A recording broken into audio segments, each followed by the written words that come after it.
فیصلے کی قوت عطا کر، فائدہ مند علم عطا کر۔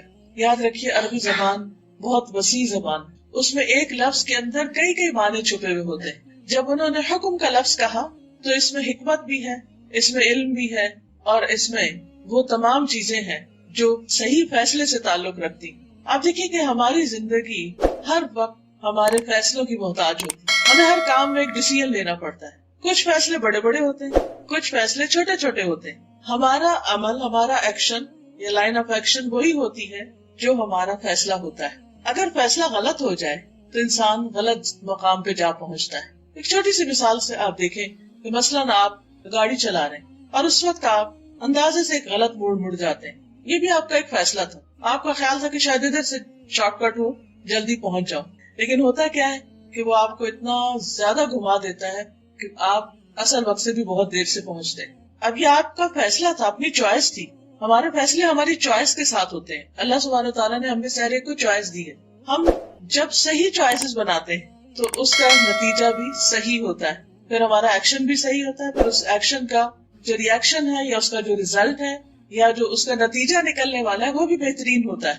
مثلاً ہم یہاں اس وقت آئیں یا نہ آئیں، یہ بھی ہمارا ایک فیصلہ تھا۔ یہاں بیٹھ کر سنیں یا نہ سنیں، یہ بھی ہمارا ایک فیصلہ ہے۔ یہاں سے جو کچھ ہم سنیں اس کو یاد رکھیں یا نہ رکھیں، یہ بھی ایک فیصلہ ہے۔ یہ سارے فیصلے ہمارے اپنے ہوتے ہیں، اور ہمارے دل کے اندر ہی اندر، اپنی سوچوں کے اندر ہی اندر بہت کچھ ہو رہا ہوتا ہے، اور ہم پھر سوچتے جاتے ہیں اور کچھ نہ کچھ کرتے چلے جاتے ہیں۔ تو اللہ تعالیٰ سے یہ دعا مانگنی چاہیے کہ اللہ تعالیٰ میں جو بھی فیصلہ کروں، چھوٹا کروں یا بڑا کروں، وہ اچھا فیصلہ کروں، درست فیصلہ کروں، فائدہ مند فیصلہ کروں۔ پھر آپ دیکھیے کہ حکم کا ایک معنی حکمت ہے، وزڈم۔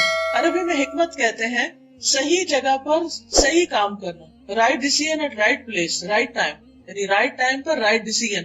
پھر اس میں بھی حکم اور حکمت میں، فیصلے اور حکمت میں ایک کنیکشن ہے کہ رائٹ ٹائم پر رائٹ ڈیسیژن لینا، ہر چیز کو اس کی اپنی اصل جگہ پر رکھنا، یہ حکمت کہلاتا ہے۔ اللہ سبحانہ وتعالیٰ قرآن مجید میں فرماتے ہیں یؤتی الحکمت من یشاء ومن یؤت الحکمت فقد اوتی خیرا کثیرا۔ وہ حکمت عطا کرتا ہے جس کو وہ چاہتا ہے، اور جس کو حکمت مل گئی اس کو بہت بڑی بھلائی نصیب ہو گئی، اس کو بہت بڑی خیر مل گئی۔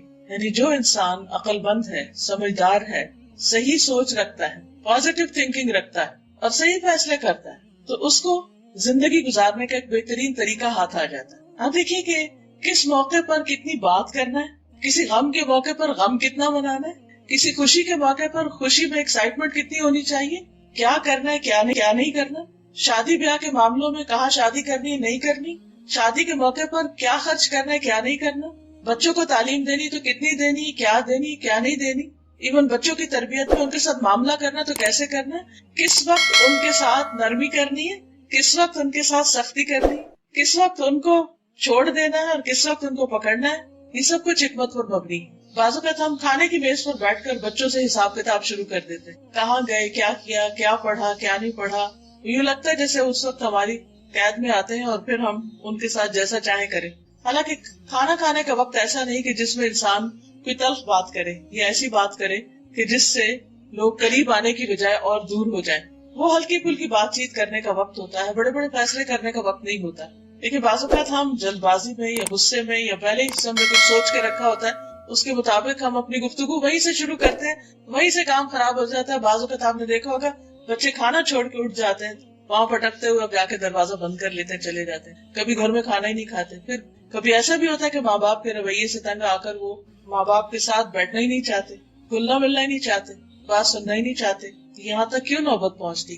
کیونکہ بعض اوقات ہم اس حکمت سے کام نہیں لیتے کہ جس سے پیار، محبت، صبر، برداشت کے ساتھ ہم ان کی تربیت کر سکیں۔ کبھی تھوڑی سختی کی ضرورت ہوتی ہے، ہم زیادہ کر جاتے ہیں، کبھی فرم ہونے کی ضرورت ہوتی ہے، ہم ان کو ڈھیلا چھوڑ دیتے ہیں، کبھی ایک بات کرنے کی ضرورت ہوتی ہے، ہم 10 باتیں کہہ جاتے ہیں، اور کبھی بات کی ضرورت ہوتی ہے اور ہم کچھ بھی نہیں کہتے۔ تو یہ سب کچھ کیا ہے؟ حکمت سے تعلق رکھتا ہے۔ یہ بھی اللہ سبحانہ تعالیٰ کی دین ہوتی ہے، یہ بھی توفیق ہوتی ہے۔ اس پر اللہ تعالیٰ سے دعا کرنی چاہیے کہ اللہ ہمیں صحیح وقت میں صحیح بات کرنے کی توفیق عطا فرما، صحیح فیصلوں کی توفیق عطا فرما۔ اسی طرح آپ دیکھیں باقی معاملات میں بھی جو کچھ ہم کام کرتے ہیں، مثلا اگر ہم کوکنگ کر رہے ہیں، ایک چائے کا کپ بھی اگر ہم نے پکانا ہے تو آپ دیکھیے اس کو بھی اگر پانی کو زیادہ ابال دیں گے تو کیا ہو، کم ابالیں گے تو کیا ہوگا، پتی زیادہ ڈال دیں گے تو کیا ہوگا، کم ڈالیں گے تو کیا ہوگا، دودھ زیادہ ڈال دیں گے تو کیا، کم ڈالیں گے تو کیا۔ ان ساری چیزوں کا اس چائے کے کپ پر اثر پڑ رہا ہے. یہ سارے فیصلے تو ہمارے ہی، ہم نے کیا کرنا ہے. لیکن اگر ہم ہر چیز کو ایک بیلنس کے ساتھ صحیح مقدار میں کریں گے تو وہ چیز فائدہ مند ہوگی، زیادہ لذیذ ہوگی. کوئی بھی چیز ہم کر رہے ہیں تو یہ سب چیزیں حکمت سے تعلق رکھتی ہیں، فیصلوں سے تعلق رکھتی ہیں، اور ان سب کے پیچھے علم کی ضرورت ہوتی ہے. اب مثلاً ایک ڈاکٹر کے پاس آپ جاتے ہیں تو وہ آپ کے لیے دوائی پرسکرائب کرتا ہے، نسخہ لکھتا ہے آپ کے لیے. وہ جو اس وقت وہ سمجھ رہا ہے آپ کو، آپ خود بھی اپنے آپ کو نہیں سمجھ رہے ہوتے کہ اس وقت مجھے کیا چاہیے، مجھے کون سی میڈیسن کھانی چاہیے، کتنی کھانی چاہیے، کب تک کھانی چاہیے.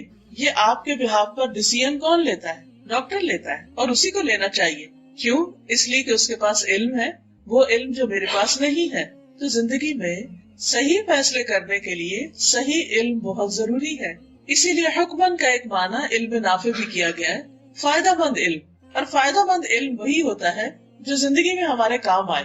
بعض اوقات لوگوں کے پاس بڑی بڑی ڈگریاں ہوتی ہیں کہ بالکل ایک چھوٹی سی بات سمجھنا سمجھانا ان کو مشکل ہوتا ہے. کامن سینس بعض اوقات مسنگ ہوتی.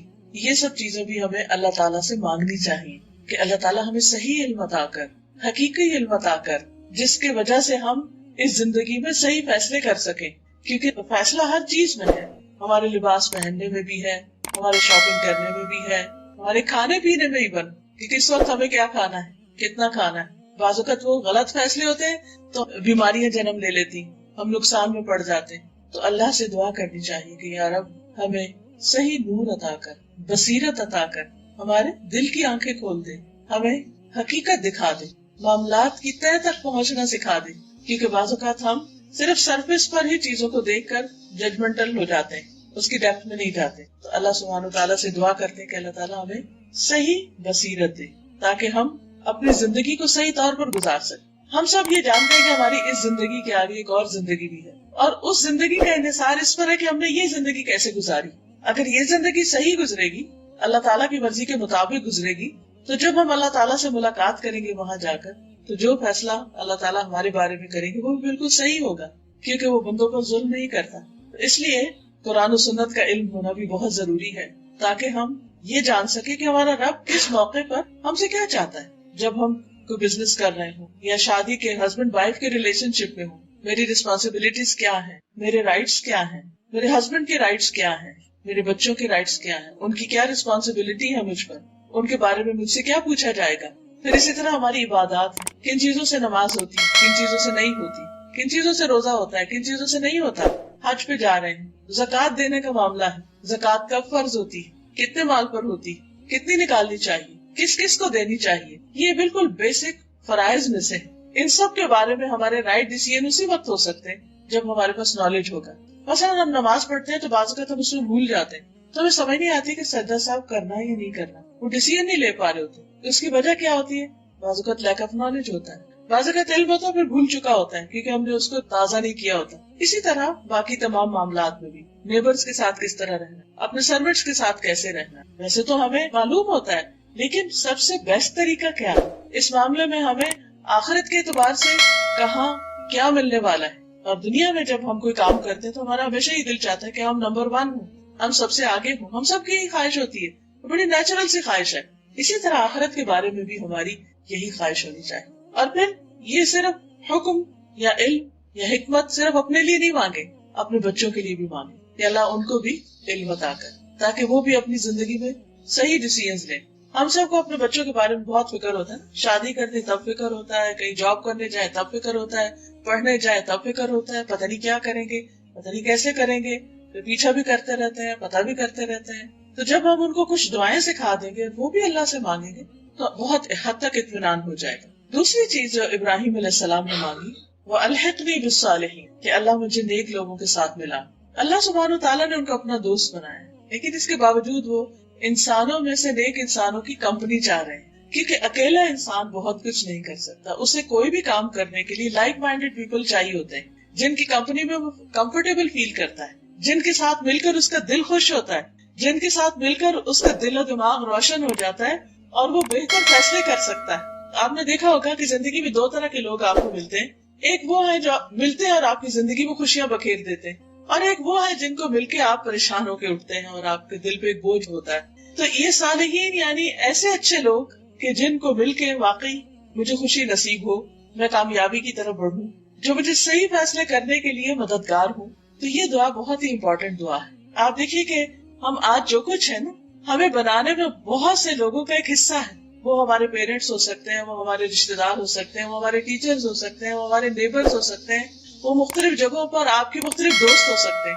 اور اس میں دوستوں کا ایک بہت بڑا حصہ ہوتا ہے. یعنی ہم سب اچھی طرح جانتے ہیں کچھ چیزیں ہم نے کتابوں سے سیکھی، لیکن بہت سی چیزیں ہم نے ہیومن انٹریکشن سے سیکھی.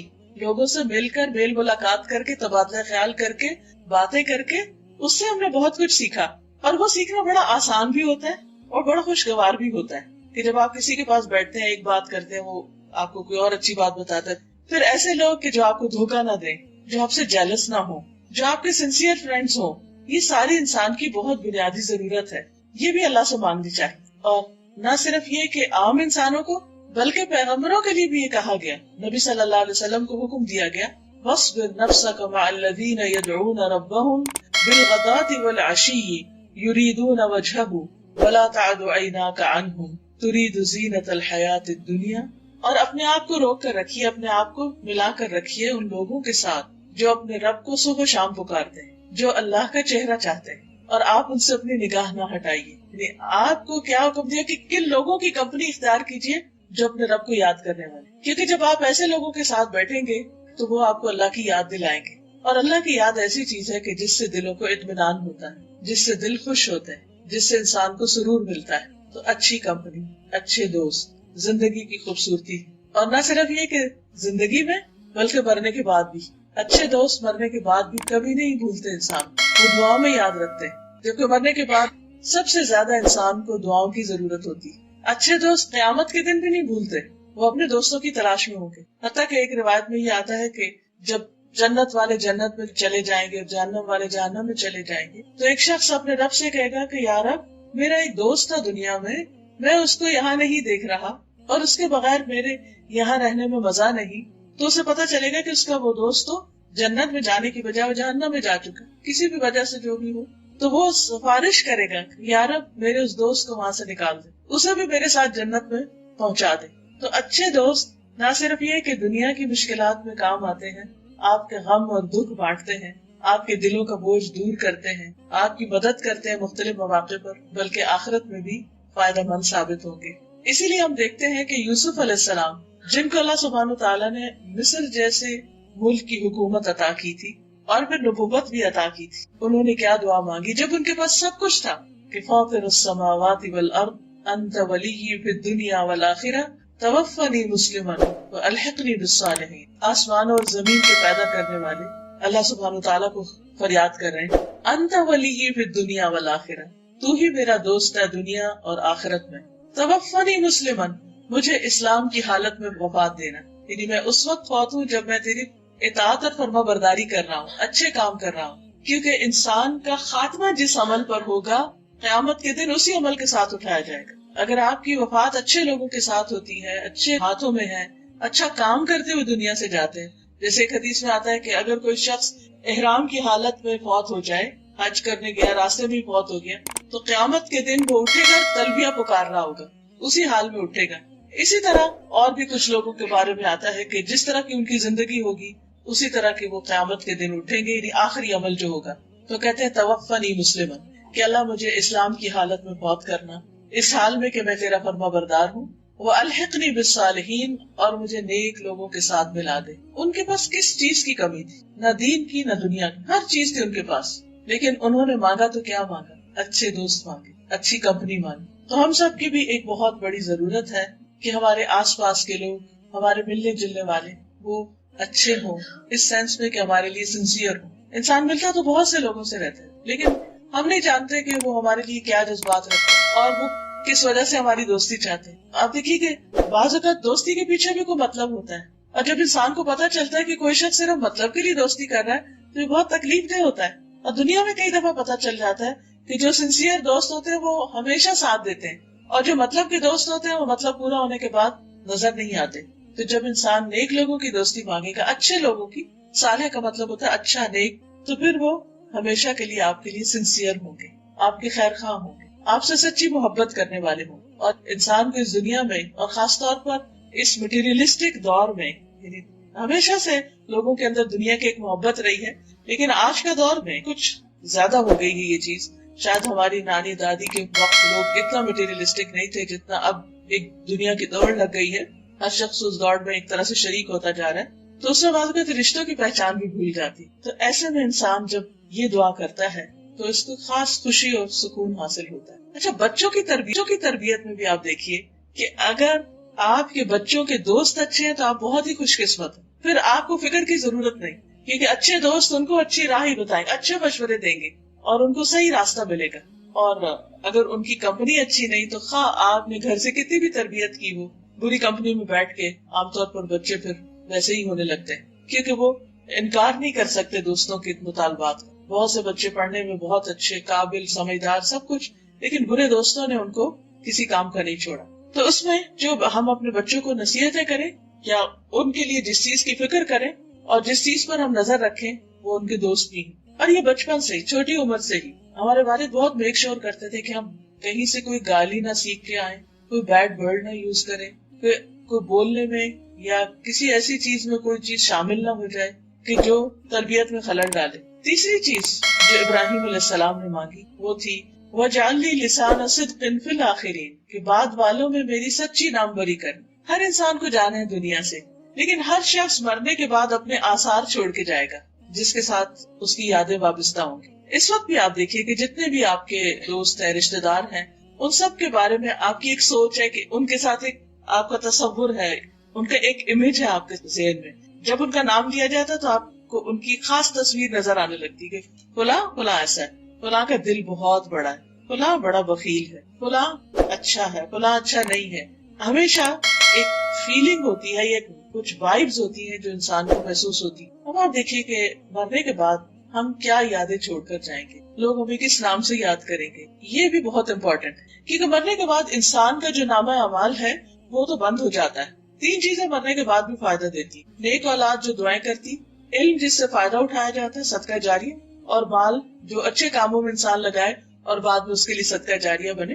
اور اس کے علاوہ لوگوں کی گواہیاں کہ وہ کسی کے پیٹھ پیچھے کیا کہتے ہیں اس کے بارے میں، اس کی تعریف کرتے ہیں یا اس کی برائیاں کرتے ہیں. اب آپ دیکھیے کہ ہر شخص اپنے اپنی سوچ کے مطابق کچھ کہتا ہے، لیکن وہ جو شعر بھی ہے نا کہ زبان خلق، جزاک اللہ، زبان خلق کو نقارہ خدا سے. یہ جو زبان خلق ہے نا، اس کی بھی اپنی ایک اہمیت، اس کی بھی ایک امپورٹنس. نبی صلی اللہ علیہ وسلم اپنے ساتھیوں کے ساتھ بیٹھے ہوئے تھے کہ ایک جنازہ گزرا تو لوگوں نے اس کے بارے میں کچھ برے الفاظ کہے کہ شخص اچھا نہیں تھا.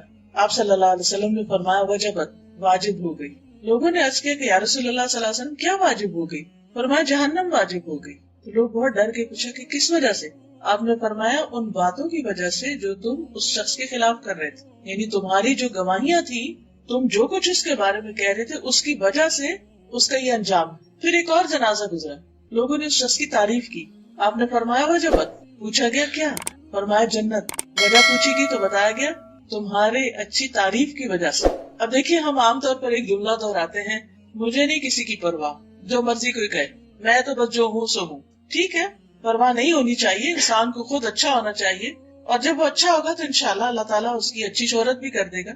لیکن یہ ضرور یاد رکھنا چاہیے کہ اللہ تعالیٰ ہمارے آثار بھی لکھ رہے ہیں. سورۃ یاسین آپ سب پڑھتے ہیں، اس میں آتا ہے اِنَّا نَحْنُ نُحْيِي الْمَوْتَى وَنَكْتُبُ مَا قَدَّمُوا وَآثَارَهُمْ. بے شک ہم مردوں کو زندہ کریں گے اور ہم لکھ رہے ہیں جو وہ آگے بھیج رہے ہیں اور جو وہ اپنے پیچھے آثار چھوڑ رہے ہیں، جو ان کے فٹ پرنٹس ہیں، جو پیچھے یادیں چھوڑ کے جا رہے ہیں، جو کام دنیا میں چھوڑ کر جا رہے ہیں. کوئی کتاب لکھتا ہے، کوئی لوگوں کو ٹرین کرتا ہے، کوئی اچھی کنٹریبیوشن کرتا ہے، جو بھی اس کا نام بعد میں رہ جاتا ہے. تو جب تک وہ نام جس حوالے سے بھی باقی ہے، اچھے یا برے سے، وہ اس کے حق میں اجر یا اس کے لیے سزا کا باعث بنتا رہتا ہے. تو ابراہیم علیہ السلام نے اس کی بھی دعا مانگی، اور آپ دیکھیے کہ ابراہیم علیہ السلام کی دعا کتنی اچھی طرح قبول ہوئی کہ اس کے بعد اللہ تعالیٰ نے ان کی نسل میں خیر جاری کی، ان کو اسماعیل اور اسحاق جیسے بیٹے عطا کیے. اسحاق علیہ السلام سے یعقوب علیہ السلام پیدا ہوئے، یعقوب علیہ السلام سے آگے ان کے 12 بیٹے، اور انہی میں سے یوسف علیہ السلام، اور انہی میں سے بنی اسرائیل کی نسل چلی. دوسرے بیٹے اسماعیل علیہ السلام سے نبی صلی اللہ علیہ وسلم پیدا ہوئے، اور دنیا میں آپ کا ذکر خیر جاری ہوا. اب دیکھیے ہم سب اپنی نمازوں میں جو درود پڑھتے ہیں اس میں ابراہیم علیہ السلام کا ذکر خیر کرتے ہیں. یہ ان کی دعا کی قبولیت کا نتیجہ ہے۔ لاکھوں کروڑوں لوگ ہر روز اپنی نمازوں میں ابراہیم علیہ السلام کے لیے دعا کر رہے ہیں، اللہم بارک اللہم صلی علی محمد وعلی آل محمد کما صلیت علی ابراہیم وعلی آل ابراہیم انک حمید مجید، اور اللہم بارک علی محمد وعلی آل محمد کما بارکت علی ابراہیم وعلی آل ابراہیم۔ تو ہر نماز میں ان کا ذکر خیر ہوتا ہے۔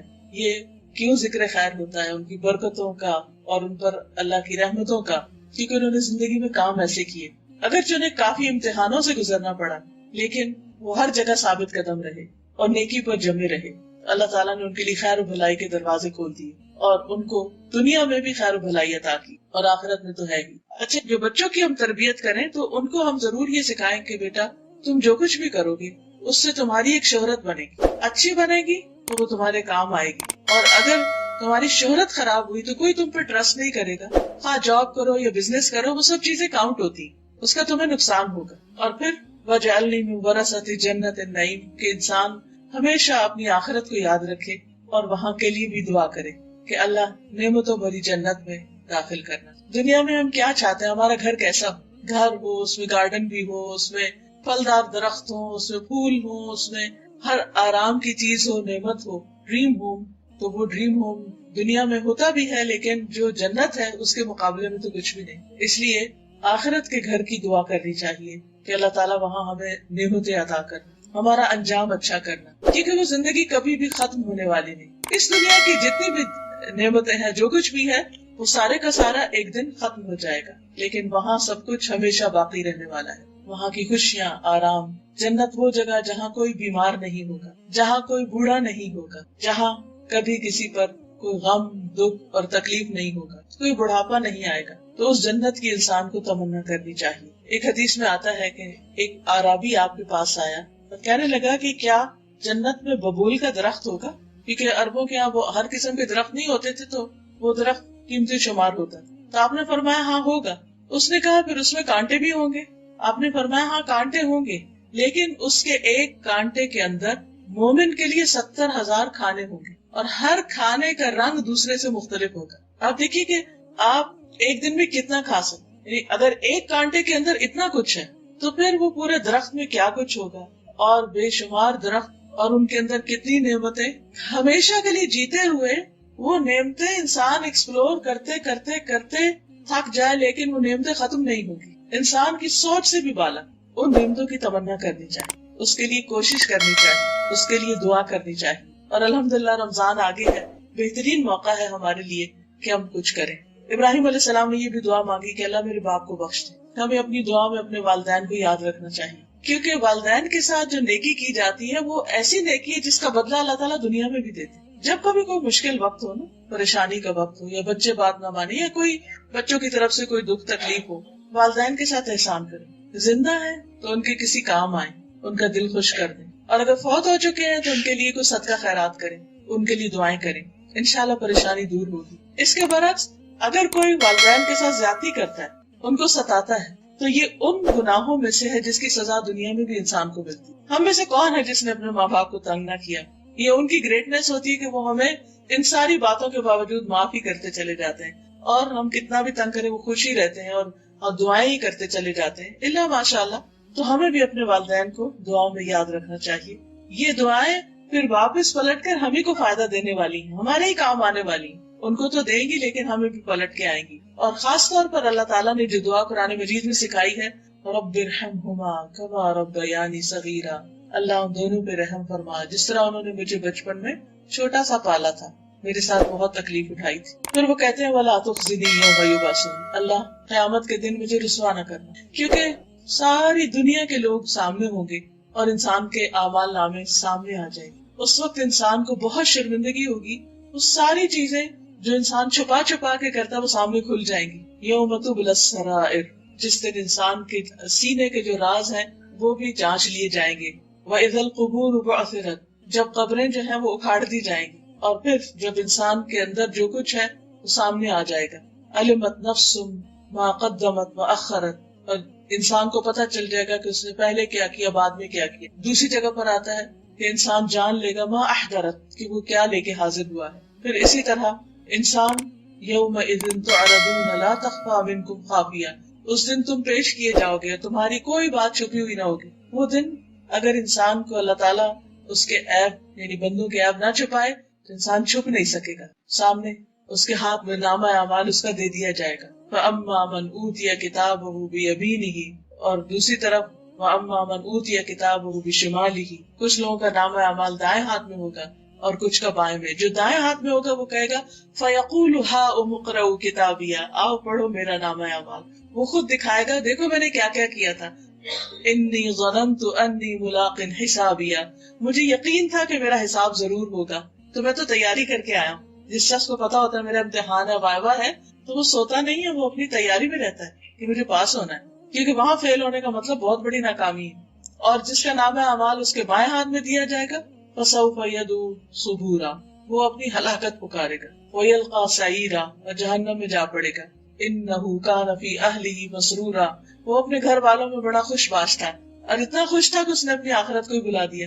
تو دنیا میں رہتے ہوئے اللہ تعالیٰ کی دی نعمتوں کو انجوائے کرتے ہوئے اپنے آخرت کے گھر کو ہمیشہ یاد رکھنا ہے. چوتھی دعا جو انہوں نے مانگی تھی وہ تھی وَجَعَلْنِي مِن وَرَثَةِ جَنَّةِ النَّعِيمِ، مجھے نعمتوں بھری جنت کے وارثوں میں شامل کر دے کہ اللہ آخرت میں انجام اچھا ہو. اللہ مجھے اس دن رسوا نہ کرنا، اس دن میں شرمندہ نہ ہوں. خصوصاً ان کے باپ کی وجہ سے، کیونکہ باپ ایمان نہیں لایا تھا، شرک پر ہی رہا تھا، تو اس کی بنا پر حضرت ابراہیم علیہ السلام کے لیے بات بہت امبیرسنگ تھی کہ میرا باپ میرے سامنے جہنم میں پھینکا جائے. کیونکہ ماں باپ میں سے اگر کوئی جیل میں چلا جائے یا کوئی کسی جرم میں پکڑا جائے تو بچوں کے لیے بہت امبیرسنگ ہو جاتا ہے. لیکن اللہ سبحانہ وتعالیٰ ان کو اس دن کی شرمندگی سے بھی بچا لیں گے. یوم لا ينفع مال ولا بنون، جس دن مال اور بیٹے کام نہیں آئیں گے، فائدہ نہیں دیں گے. الا من اتى الله بقلب سلیم، مگر جو اللہ کے پاس سلامت دل لے کر آیا. مال اور بیٹے ایک صورت میں کام آتے ہیں، اور وہ یہ کہ مال اچھے کاموں میں دنیا میں لگایا جائے جس سے انسان اپنی آخرت بنائے، صدقہ جاریہ کمائے، اور بچوں کو بھی اچھے آداب، اچھی تعلیم، اچھے مینر سکھائے جائیں، اللہ سبحانہ تعالیٰ کا فرما بردار بنایا جائے، تاکہ ہمارے مرنے کے بعد جب وہ نماز پڑھے تو کم از کم اس وقت تو ضرور دعا کر لیں ربنا اغفر لی ولوالدی وللمؤمنین یوم یقوم الحساب. تو جو بچہ نماز پڑھے گا اس کو کہنے کی ضرورت ہی نہیں کہ بچے مجھے تو دعاؤں میں یاد رکھنا، تو آلریڈی کر ہی رہا ہے، وہ کرتا ہی رہے گا جب تک وہ زندہ رہے گا. تو اس لیے اس دن انسان کو قلب سلیم کام آئے گا. قلب سلیم کون سا ہے؟ سلامت دل. سلامت کس چیز سے؟ ہر شرک سے سلامت، شک سے سلامت، بری خواہشات سے سلامت، حسد، بغض، نفرت، دوسروں کے لیے بدگمانی، جیلسی، ان چیزوں سے سلامت. یعنی جو دل دوسروں کو معاف کر دینے والا، اپنا دل صاف کر دینے والا، اپنے دل کو ایمان، تقوی، توکل، یقین، امید سے مزین کرنے والا، خوبصورت بنانے والا. قیامت کے دن ہمارے جتنے بھی باقی اعضاء ہیں، ہاتھ ہیں، پاؤں ہیں، آنکھیں، کان، یہ سارے دل کے تابع ہو کے کام کرتے ہیں. اس لیے جو اصل ٹارگیٹ ہے وہ دل ہے. اگر دل اچھا ہو جائے تو باقی چیزیں خود بخود اچھا کام کرنے لگے. نگاہیں بھی اچھی چیزیں دیکھیں گی، کان بھی اچھی بات سنیں گے، زبان بھی اچھی بات بولے گی. قدرتی بات ہے جب ہم کسی سے خوش ہوتے ہیں تو ہم اس کے لیے اچھے الفاظ بولتے ہیں، جب کسی سے ناراض ہوتے ہیں تو دوسری طرح. تو اس لیے بہت ضروری ہے کہ ہم اپنے دلوں پر کام کریں اور اپنے دل کا جائزہ لیتے رہیں، اپنے دل کا خود ہی محاسبہ کرتے رہیں کہ دل میں ایمان کی کیفیت کیا ہے، دل میں اللہ تعالیٰ کی محبت کتنی، دل میں خیر کی، نیکی کے کاموں کی کتنی محبت. کیا یہ دل نماز میں لگتا ہے یا نہیں لگتا؟ کیا یہ دل قرآن پڑھتے ہوئے لگتا ہے یا نہیں لگتا؟ خصوصاً رمضان میں روزے کی حالت میں دل کی کیفیت کیا ہے؟ دل کے اندر ایک امن، اطمینان اور سکون ہے یا نہیں؟ کسی کا قول ہے کہ ایک دنیا کی جنت ہے اور ایک آخرت کی جنت ہے. جو دنیا کی جنت میں داخل نہیں ہوا وہ آخرت کی جنت میں داخل نہ ہو سکے گا. اور دنیا کی جنت دل کی خوشی ہے، دل کا اطمینان ہے، دل کا سکون ہے کہ دنیا میں کچھ بھی ہوتا رہے لیکن انسان اپنے اندر ایک اطمینان پائے، ضمیر پر کوئی بوجھ نہ ہو، اپنے رب کو راضی کرتا رہے، بندوں کے حقوق ادا کرتا رہے، تاکہ جب اس دنیا سے جائے تو اچھی حالت میں جائے. جس طرح صحابہ کے لیے اللہ تعالیٰ نے فرمایا رضی اللہ عنہم ورضوا عنہ، اللہ ان سے راضی ہو گیا اور وہ اللہ سے راضی ہو گیا. تو جب انسان اللہ سے راضی ہو جاتا ہے نا، اللہ کے فیصلوں سے راضی ہو جاتا ہے، تو یہ دل سلیم ہو جاتا ہے، اطمینان ہو جاتا ہے. کتنی چیزیں ہماری مرضی کے خلاف ہو رہی ہوتی ہیں نا، لیکن ہم پھر ان کو کیوں قبول کر لیتے ہیں کہ اللہ ہم تجھ سے خیر چاہتے ہیں، لیکن بہرحال جو تیرا فیصلہ ہے وہی میرا فیصلہ، تو جس حال میں مجھے رکھے میں اس پر راضی، رضیت باللہ ربا وبالاسلام دینا وبمحمد نبیا۔ تو ایسے دل کے ساتھ انسان جب دنیا سے رخصت ہوتا ہے تو قبر کا جتنا بھی عرصہ ہے اس میں بھی دل سکون میں ہوگا۔ موت کے وقت دل کی حالت جو ہے اس کو سیل کر لیا جاتا ہے، اگر اطمینان میں ہے قبر بھی اطمینان میں۔ قیامت کے دن جب سب لوگ اٹھیں گے اور گھبراہٹ کی عالم میں ہوں گے تو کچھ لوگ اس وقت بڑے پرسکون ہوں گے۔ یہ وہی لوگ ہوں گے جو دنیا میں غم، خوشی، رنج، بیماری ہر حال میں راضی برضا رہتے ہیں، اور دنیا میں باقی ایسے لوگ پائے جاتے ہیں۔ پچھلے دنوں ہماری ایک ساتھی کینسر ہو گیا، تو ہم سب لوگ بہت ہی اس کے لیے پریشان تھے کہ اس پہ کیا گزر رہی ہوگی۔ بالکل ینگ، چھوٹے چھوٹے 3 بچے، اور بہت ہی ماشاءاللہ قابل اور ایفیشینٹ، اور بہت ہی جسے کہتے ہیں ایکٹیو خاتون۔ لیکن جب میں ان کو دیکھنے کے لیے گئی تو بڑے اطمینان کی حالت میں، اور مجھے بڑی حیرت بھی ہوئی کہ ایک انسان جس کی بیماری شاید 3rd یا 4th ڈگری پہ تھا، وہ کینسر، جس کی بیماری ایسی ہو کہ ڈاکٹر اس کو بس زندگی سے مایوس کر رہے ہوں۔ ویسے تو ہم میں سارے کو کوئی پتہ نہیں کون کس وقت چلا جائے، لیکن ایسی بیماری ہے جو انسان کو ہلا کے رکھ دیتی۔ لیکن جب میں نے ان کی باتیں سنی اور ان کا اطمینان کہ یہ بیماری میرے لیے بڑی رحمت ثابت ہوئی ہے، میں اللہ کے قریب ہو گئی ہوں، میں نے لوگوں سے معافی مانگ لی ہے، میں ہر وقت کام کی ایک دوڑ میں تھی، اب مجھے نماز میں، دعا میں، اچھے کاموں میں دل لگتا ہے میرا، کیونکہ مجھے پتا کہ آگے یہی کام آنے ہیں۔ تو اللہ تعالیٰ نے شکر ہے مجھے اچانک نہیں لے لیا، مجھے موقع دے دیا کہ میں کچھ کر سکوں، اور اس طرح کی بہت اچھی باتیں۔ تو واقعی مجھے حیرانی ہوئی کہ اتنے تکلیف دہ حال میں، اب وہ پریگنٹ بھی تھی، اس نے اپنی کیمو تھراپی ڈیلے کرائی کہ ڈیلیوری ہو جائے تو اس کے بعد پھر کیمو۔ بہرحال تکلیف دہ مرحلہ، درد، اور پھر سر میں چلا گیا اور چکر اور سب کچھ، لیکن اس کے باوجود اطمینان اور اللہ سے اچھا گمان کہ اللہ نے میرے لیے برا نہیں کیا، میرے لیے اس میں بڑی بھلائی ہے۔ مجھے اپنی غلطیاں بہت سی نظر آئی ہیں، اور کچھ میسجز تھے اس کے لوگوں کے لیے کہ صحیح غذا ہو، صحیح وقت پہ سونا جاگنا ہو، اور اسی طرح کی جو عام طور پہ ہیلتھ کانشیس لوگ کرتے رہتے ہیں۔ لیکن سب سے بڑی بات یہ تھی کہ اللہ کے بارے میں گمان اچھا۔ تو جب بندہ اللہ کے بارے میں گمان اچھا رکھتا ہے تو اللہ تعالیٰ بھی اس سے اچھا معاملہ کرتا ہے۔ لیکن جب وقت مصیبت آتی ہے اس وقت ہمارے منہ سے کیا نکلتا ہے، اصل مشکل تو یہ ہے آخری وقت میں کیا نکلے گا۔ جب کوئی اس حال میں دنیا سے رخصت ہو کہ اس کا گمان اللہ کے بارے میں اچھا تو آگے اچھا ہی اچھا ہے۔ تو اللہ تعالیٰ سے دعا ہے کہ اللہ تعالیٰ ہمیں زیادہ سے زیادہ اچھے کاموں کی توفیق عطا فرمائے۔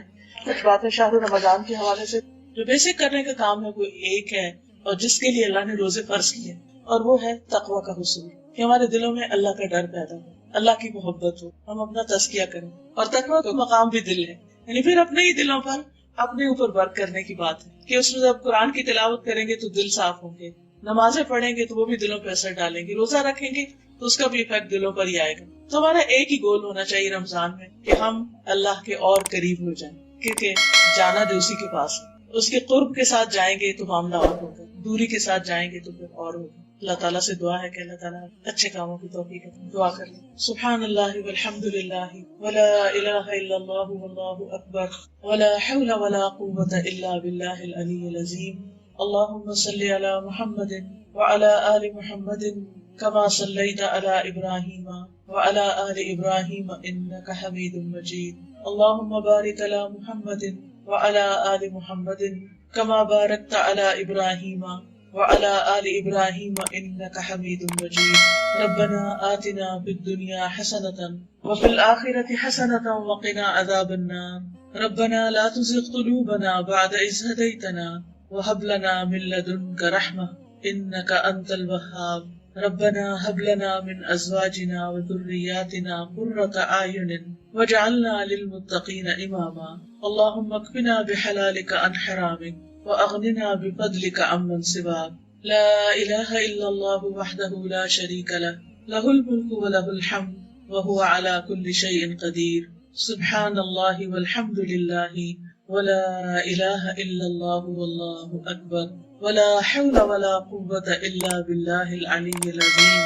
أستغفر الله ربي من كل ذنب وأتوب إليه۔ الله أكبر كبيرا والحمد لله كثيرا وسبحان الله بكرة وأصيلا۔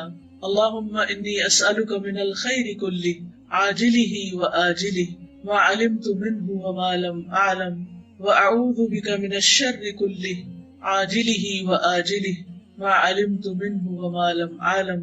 لا إله إلا الله وحده لا شريك له، له الملك وله الحمد وهو على كل شيء قدير۔ اے اللہ، اے رب العالمین، آپ ہر چیز پر قادر ہیں۔ یا رب العالمین، تو ہمیں ایمان کی دولت نصیب فرما، تقوی کی دولت نصیب فرما، اپنی محبت عطا فرما، اپنی خشیت عطا فرما، ہمیں قلب سلیم عطا فرما، ہمیں نفع مند علم عطا فرما، ہمیں حکمت عطا فرما، ہمیں نیک ساتھی عطا فرما، ہمیں مرنے کے بعد ذکر خیر عطا فرمانا، ہمیں جنت النعیم عطا فرمانا، ہمارے والدین کو بخش دینا، اللہ ہمیں قیامت کے دن رسوا نہ کرنا۔ یا رب العالمین، ہمیں دنیا کی بھلائیاں بھی عطا فرما۔ یا اللہ، ہمیں اپنا محتاج رکھنا، بندوں کی محتاجی سے بچانا۔ یا اللہ، تو صحت اور زندگی اپنی رضا کے مطابق گزارنے کی توفیق عطا فرمانا، رزق حلال عطا فرمانا، نیک اور صالح اولاد عطا فرمانا، ہماری نسلوں میں خیر جاری کر دینا، ہمارے بچوں کو دنیا اور آخرت کی کامیابیاں عطا فرمانا، انہیں ہماری آنکھوں کی ٹھنڈک بنا دینا۔ یا اللہ، ہمارے دوستوں، عزیزوں، رشتہ داروں پر اپنی رحمت فرمانا، ان سب کی مشکلات دور فرمانا۔ اللہ، بیماروں کو صحت عطا فرمانا، دکھی لوگوں کے دکھ دور فرمانا۔ اللہ، افواج پاکستان کی حفاظت فرمانا، ان کو دن دگنی رات چگنی ترقی عطا فرمانا، انہیں ہر دشمن اور ہر حاسد کے شر سے محفوظ رکھنا۔ یا رب العالمین، جو کچھ وہ کر رہے ہیں، جو بھی ملک و دین کی خدمت کر رہے ہیں، یا اللہ اس خدمت کو قبول فرما اور ان کو دنیا اور آخرت میں عزت عطا فرما۔ یا رب العالمین، تو ہم سب پر اپنی رحمت فرما، جنہوں نے اس مجلس کا اہتمام کیا ہے انہیں اس کی بہترین جزا عطا فرما، ان کے مال جان عزت آبرو ہر چیز میں برکت عطا فرما۔ جتنی بھی بہنیں یہاں آئی ہیں ان کے دلوں میں جو نیک دعائیں اور تمنائیں ہیں ان کو پورا فرما۔ یا حی یا قیوم برحمتک استغیث۔ اللہ، ہم تجھ سے ہر خیر کا سوال کرتے ہیں اور ہر شر سے تیری پناہ میں آتے ہیں۔ اللہ، تو ہمیں خیر اور بھلائی کے کاموں میں آگے بڑھنے کی توفیق دے۔ اللہ تعالیٰ ہمارا انجام اچھا کرنا، دنیا میں بھی اور آخرت میں بھی ہر طرح کی رسوائیوں سے محفوظ رکھنا۔ ربنا تقبل منا انک انت السمیع العلیم وتب علینا انک انت التواب الرحیم، وصلی اللہ تعالی علی خیر خلقہ محمد وعلی آلہ واصحابہ واہل بیتہ اجمعین برحمتک یا ارحم الراحمین۔ الہی آمین۔ سبحانک اللہم وبحمدک، اشہد ان لا الہ الا انت، استغفرک واتوب الیک۔ آپ سب کو بہت شکریہ۔ Now I would like to take a few questions from the audience. Questions? Sorry. آخری سوال ہی کرنے میں جو آپ نے بتایا جنت اور دوست کا فیصلہ لوگوں کی گواہیوں پہ، ڈاکٹر صاحبہ اکثر جیسے ہم لوگ لوگوں کو برے ہی میں یاد کر رہے ہیں، بہت کم ہے کہ ہم کسی نیکی کو ریئلائز کریں، تو اس کا فیصلہ کیا؟ اگر تو وہ صحیح بات کر رہے ہیں پھر تو وہ ویلڈ ہوگی گواہی، لیکن اگر ان کی گواہی ہی جھوٹی ہے، وہ غلط بات کر رہے ہیں جو کہ حقیقت پر مبنی نہیں، تو وہ گواہی ایکسپٹ نہیں کی جائے گی۔ جیسے دنیا کی عدالت میں بھی ایک معیار ہوتا ہے گواہی کا۔ جی بھیا، یہ جو دعا کارڈ ہے آپ کے ہاتھ میں، میں نے ابھی دیکھا ہے الحمدللہ کا، یہ بہت ہی اچھی دعائیں ہیں۔ جب بندہ اللہ تعالیٰ کا شکر ادا کرتا ہے، اللہ تعالیٰ نعمتیں اور عطا کرتا ہے، تو اللہ تعالیٰ کی تعریف ہے اس میں۔ اور آپ رمضان میں جیسے دن میں اگر قرآن پاک پڑھا اس کے بعد اگر پڑھ لیں تو انشاءاللہ تعالیٰ بہت فائدے کی چیز ہوگی۔ جی، دل کی صفائی کے لیے 3 چیزیں بہت فائدہ دیتی۔ ایک، قرآن مجید کا پڑھنا اور سمجھنا، کیونکہ قرآن مجید دل پر نازل ہوا ہے نبی صلی اللہ علیہ وسلم، اور قرآن مجید میں آتا ہے شفاء لما فی الصدور، کہ قرآن شفا ہے ان بیماریوں کی جو سینوں میں ہے، یعنی دل میں ہے۔ تو دل کی جتنی بھی بیماریاں ہیں ان کے لیے قرآن کا پڑھنا شفا ہے۔ دوسری چیز، موت کی یاد۔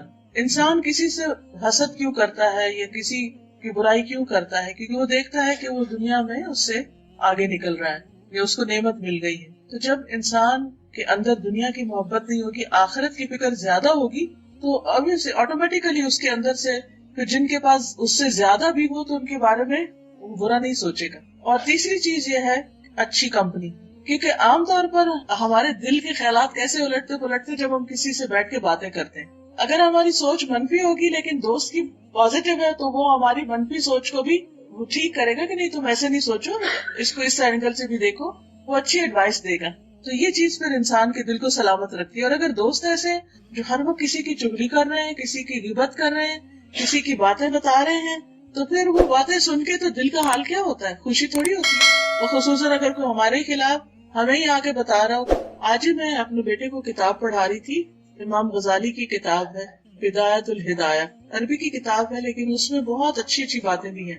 تو اس میں انہوں نے دوست کا دوست پہ حق جو ہے وہ لکھا ہوا تھا، بڑی اچھی ایڈوائسز تھی۔ تو اس میں ایک بات وہ یہ کہتے ہیں کہ تمہارا دوست وہ سنسیئر نہیں ہو سکتا جو لوگوں کی باتوں کو جو انہوں نے تمہارے خلاف کی وہ لا کے تمہیں پہنچائے اور تمہیں لوگوں سے بدگمان کرے، یعنی تمہارے دل کو دکھائے کہ فلاں تمہارے بارے میں یہ کہہ رہا ہے، فلاں یہ کہہ رہا ہے، تو یہ دوستی کے حق کے خلاف ہے۔ اچھی بات تو جا کے دوست کو بتائیں، لیکن ایسی باتیں نہ بتائیں جس سے دوست دکھی ہو۔ ہاں، اگر آپ اس کو کسی شر سے خبردار کرنا چاہتے ہیں تو آپ اس کو اچھے الفاظ میں ایڈوائز دے سکتے ہیں کہ آپ ان لوگوں سے محتاط رہیں، یا کوئی بھی اچھی بات، لیکن تکلیف دینے والی باتیں پہنچائی نہ جائیں۔ بس۔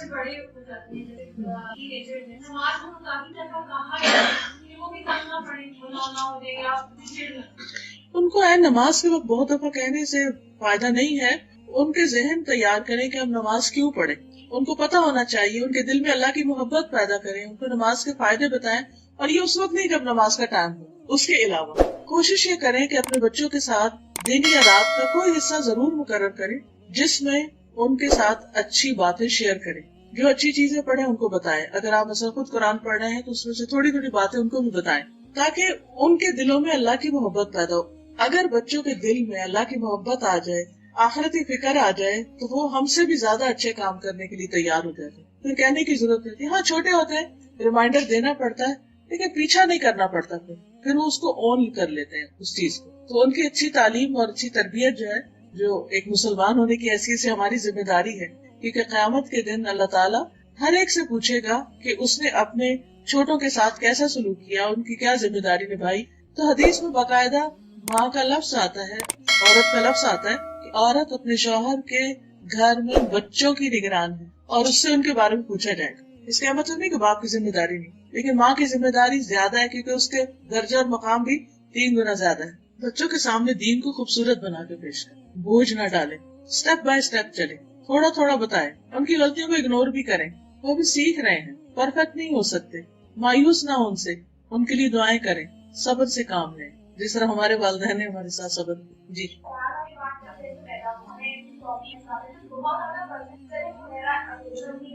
سرچ کر لیتے ہیں۔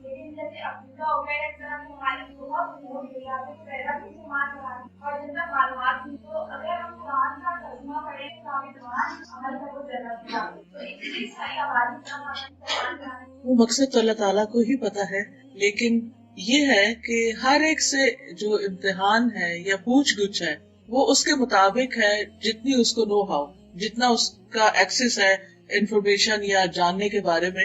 جس کے پاس سب کچھ ہے اور پھر وہ جان بوجھ کے ایکسپٹ نہیں کر رہا، اس کی بات مختلف ہے۔ 2 طرح کا اللہ تعالیٰ نے انسان کو علم دیا ہے، ایک دیا ہے کتابوں کے ذریعے، پیغمبروں کے ذریعے، اور ہر قوم میں پیغمبر بھیجے۔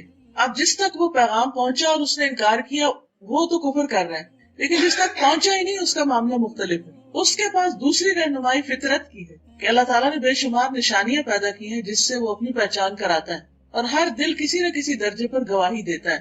ہم سب کے ساتھ ہوتا ہے کہ اچانک ہم جا رہے ہوتے تو اللہ تعالیٰ کی کوئی نہ کوئی نشانی ہمارے سامنے آ جاتی۔ آج ہی ابھی میں آنے سے پہلے میں لیٹی ہوئی تھی، تو میں جب اٹھ رہی تھی تو میرے دل میں ایک دم خیال آیا کہ کھجور اتنی میٹھی کیسے ہوتی ہے۔ ایسے ہی میں اپنے آپ سے سوچنے لگی، کھجور اتنی میٹھی کیسے ہوتی ہے؟ تو مٹی سے نکلتی، کیا چیز اس کو میٹھا کرتی؟ اور پھر جتنی بھی کھجوریں آتی ہیں، باقی پھلوں میں تو یہ بھی ہوتا ہے کہ کوئی میٹھا ہوتا ہے، کوئی کھٹا ہوتا ہے، کوئی کچھ ہوتا ہے، لیکن کھجور تو ساری ہی میٹھی ہوتی ہے۔ تو زمین میں کہاں میٹھا ہے؟ کیا چیز میٹھی ہوتی ہے؟ کیا پروسیس ہوتا ہے جس سے وہ اس طرح کا پھل نکلتا ہے؟ تو کیا یہ نشانی نہیں؟ کیا یہ خود ہی ہو رہا ہے؟ کیا زمین میں کوئی طاقت ہے کہ وہ چیزوں کو میٹھا کر دے؟ کیا سورج میں کوئی طاقت ہے؟ کون ہے کرنے والا؟ کس کی پلاننگ ہے؟ اتنی سی بات ہر ایک کو سمجھ آتی ہے۔ اور آپ دیکھیے کہ نبی صلی اللہ علیہ وسلم کے آنے سے پہلے بھی کچھ لوگ ایسے تھے جو شرک نہیں کرتے تھے، وہ کہتے تھے ہو ہی نہیں سکتا کہ جن بتوں کو ہم پوجتے ہیں یہ ہمارے لیے کچھ کر سکے۔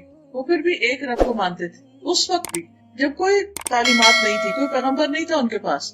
تو آج بھی اللہ نے لوگوں کو جو عقل اور سمجھ دی ہے اور جو نشانیاں ہر طرف رکھی ہیں اور ان کو جو دل اور دماغ دیا ہے، اس کے مطابق اگر وہ اپنے رب کو پہچانتے ہیں تو رب ان کے ساتھ انشاءاللہ اچھا ہی معاملہ کرے گا۔ سبحانک اللہم و بحمدک، اشہد ان لا الہ الا انت، استغفرک و اتوب الیک۔ السلام علیکم و رحمۃ اللہ وبرکاتہ۔